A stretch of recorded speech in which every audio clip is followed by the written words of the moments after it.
Bonjour, je m'appelle Sarah Baruch, je suis écrivaine et j'ai pensé, conçu 125 et des milliers, un livre écrit à 1000 mains. Dans la nuit du 5 au 6 juin 2020, je me suis enfuie de chez moi avec mon bébé sous le bras et je suis allée me réfugier chez mes parents. Et là, je me suis dit que si pour moi ça s'était mal fini, ça aurait été une double peine pour ma famille que non seulement je ne sois plus là, mais qu'en plus je sois considérée comme une statistique. Je ne veux pas lutter contre les statistiques, mais je me suis dit qu'il fallait les incarner. Une femme qui meurt tous les 2 jours et demi en France, ça veut dire 125 par an. Et ben, j'ai voulu raconter 125 femmes qui ne sont plus là.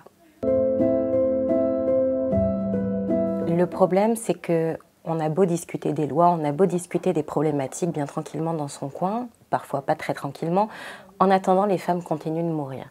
Et je voulais qu'on puisse tenir entre ses mains ce que ça représente 1 an de féminicide, ce sentiment d'étouffement, que ça n'arrête pas, et en même temps des pistes de compréhension. Donc, il y a 12 chapitres qui sont ce que j'ai compris de mon histoire. À la fin de chaque chapitre, 10 portraits, à peu près, pour qu'on se rende compte, les familles derrière, les faits, la douleur, les émotions. Et une interview de témoins. J'ai voulu interroger tous les experts qui entrent dans la chaîne de la violence, de ma maman, en tant que maman de fille qui a été sous emprise, jusqu'à des philosophes pour apprendre à vivre avec la violence, en passant par des juges, des magistrats, des policiers. Je me suis dit aussi que l'important, c'était peut-être d'accompagner les familles. On ne guérit jamais d'un deuil, les gens nous manquent de plus en plus. En revanche, nous, la société, on peut peut-être apporter une forme de consolation. Et le fait qu'une femme en raconte une autre, c'est une main tendue. Donc je voulais que ce livre soit une sorte de grande main tendue, d'effet miroir, où 125 femmes vont en raconter 125 autres que jusqu'ici elles ne connaissaient pas et dont elles vont devenir les ambassadrices. Je voulais aussi que ce livre serve à quelque chose, qu'il puisse être le début d'une longue série d'actions.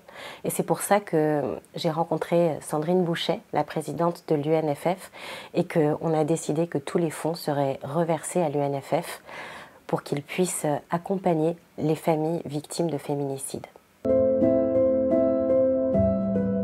Je pense que du moment où les personnalités se sont vues attribuer une femme, que ça devenait concret, que c'était quelqu'un qui avait existé, qui jusqu'à ce qu'on en décide autrement pour elles, elles avaient une vie, elles avaient des rêves, elles avaient des enfants, elles avaient des familles, alors la mission était remplie et elles étaient prêtes à écrire. Alors je voulais aussi que chaque rédactrice soit plongée dans l'univers de la victime. Donc j'ai interrogé les 125 familles, j'ai fait des enregistrements audio de ces interviews. Et ce sont ces enregistrements que j'ai envoyés à chaque personnalité. Elles étaient donc plongées dans 45 minutes, 1 heure d'échange avec des mamans, avec des filles, avec des sœurs, avec des frères, avec des papas, qui racontaient qui étaient leurs proches et pas la façon dont elle est morte. Parmi les conclusions que ce livre m'a permis de tirer, il y a le fait qu'un féminicide, c'est toujours un crime de possession. C'est-à-dire qu'à partir du moment où le compagnon ou ex-compagnon se sent dépossédé de la femme qui pensait lui appartenir, alors c'est là que le crime intervient.